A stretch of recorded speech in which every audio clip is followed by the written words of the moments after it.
Have you ever been told you're just too emotional? Maybe you've even said it to yourself. Why am I so anxious? Why can't I just calm down? Why am I so angry over something so small? Why do I cry so easily? Why can't I stop worrying? We spend so much of our lives trying to get rid of uncomfortable emotions, but what if they're actually trying to tell us something? Welcome back to the Human Pattern. I'm Liv. Before we jump in, if you're enjoying these conversations and want to continue exploring the psychology behind why we think, feel, and behave the way we do, I'd love for you to subscribe or follow the podcast. Every episode builds on the last, so subscribing is the best way to make sure you don't miss what's coming next. All right, let's get into it. Over the last few episodes, we've been building a foundation. We've started by asking why humans behave the way they do. Then we explored the shortcuts our brain used to make decisions. We talked about how childhood writes the first draft of who we become. And we looked at habits and why our brain repeats behaviors that don't always serve us. Today, we're talking about something that sits underneath all of it, our emotions. Because whether we realize it or not, emotions influence almost every decision that we make, even the ones we believe are completely logical. Most of us like to think we're rational people. We gather facts, we weigh options, we make decisions. At least, that's the story we tell ourselves. Psychology tells us something a little different. Our emotions often arrive first, and then our reasoning catches up later. Think about the last time you had a gut feeling about someone, or the last time you bought something you definitely didn't need, or the last argument you had where afterward you thought, why did I say that? Your emotions were already driving. Your logic was trying to explain the route. That's not a flaw. That's how human brains work. One of the biggest misconceptions about emotions is that they're problems to solve.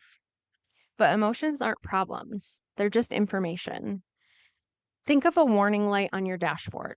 If the check engine light comes on, you have two choices. You can cover it with tape, or you can figure out why it turned on. The light itself isn't the problem, it's pointing towards one. Our emotions work the same way. Fear asks, is someone threatening me? Anger asks, has one of my boundaries been crossed? Sadness asks, what have I lost? Joy says, this matters, stay here. Guilt asks, did I act outside my values? Every emotion carries information. The challenge is learning how to listen without immediately reacting. Now, that doesn't mean emotions are always accurate. This is really important. Emotions are real, but they aren't always reliable narrators.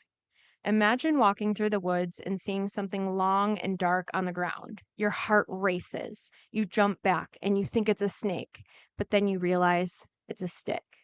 Your fear wasn't stupid. It was your brain trying to protect you. It just didn't have the complete information. And the same thing happens emotionally.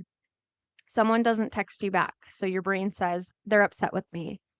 A friend seems distracted, so your brain says, I must have done something wrong. Sometimes that's true. Sometimes it's not. The emotion is real. The interpretation might not be. Here's something I think many of us do without realizing it. We spend an incredible amount of energy trying not to feel.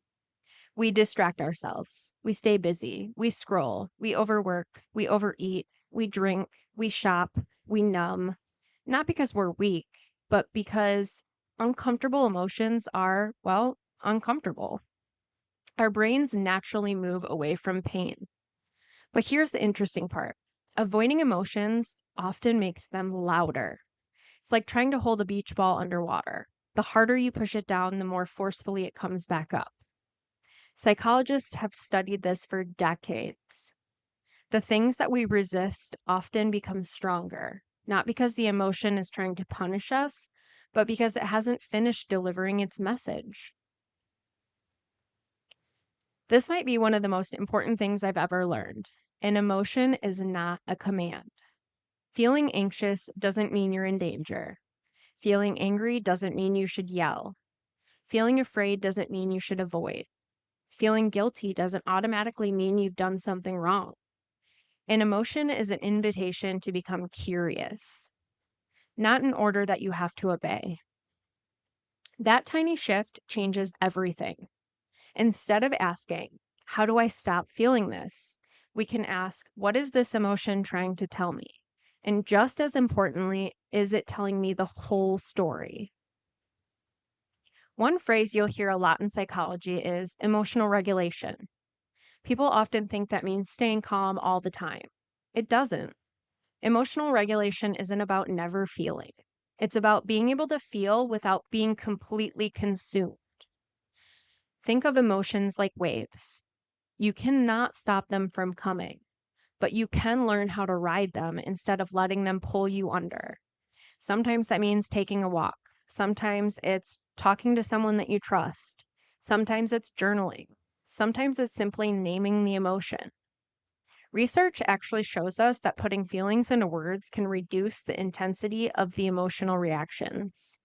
Something as simple as saying, I'm feeling disappointed or I'm feeling overwhelmed can help your brain begin processing what's happened. I think one of the biggest mistakes we make is believing we have to fight ourselves. We criticize ourselves for being anxious. We shame ourselves for being sad. We judge ourselves for feeling angry. Imagine treating a friend the way many of us treat ourselves. They'd probably stop calling. What if we responded to ourselves with curiosity instead? What if, instead of saying, what's wrong with me, we asked, what happened that's making this feel so difficult right now? That question creates space. And sometimes space is exactly what healing needs. Every future episode of this podcast will come back to emotions. Crime often begins with emotion. Relationships are built on emotion. Addiction is deeply connected to emotion. Leadership depends on understanding emotion. Parenting shapes emotional development. Even the decisions we believe are purely logical usually have emotion hiding underneath them. Learning to understand emotions doesn't make us less human. It makes us more human, and I think more compassionate towards other people and towards ourselves. This week, I want you to do something simple. The next time you feel a strong emotion, pause, take one slow breath, and then ask yourself 3 questions. What am I feeling? What might this emotion be trying to tell me? Is there another explanation I haven't considered yet? Don't try to solve the emotion immediately, just get curious. You might be surprised how much your emotions have been trying to communicate with you all along. Today's episode wasn't about getting rid of emotions. It was about understanding them. Because emotions aren't eruptions to our life. Because emotions aren't interruptions to our life. They're part of being alive. The goal isn't to become someone who never feels.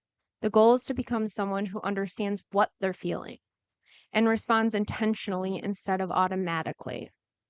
Next episode, we're diving into something every one of us has experienced: the stories we tell ourselves, how our inner narrative shapes our confidence, our relationships, our decisions, and ultimately, our life. If today's episode resonated with you, I'd love to have you back next week.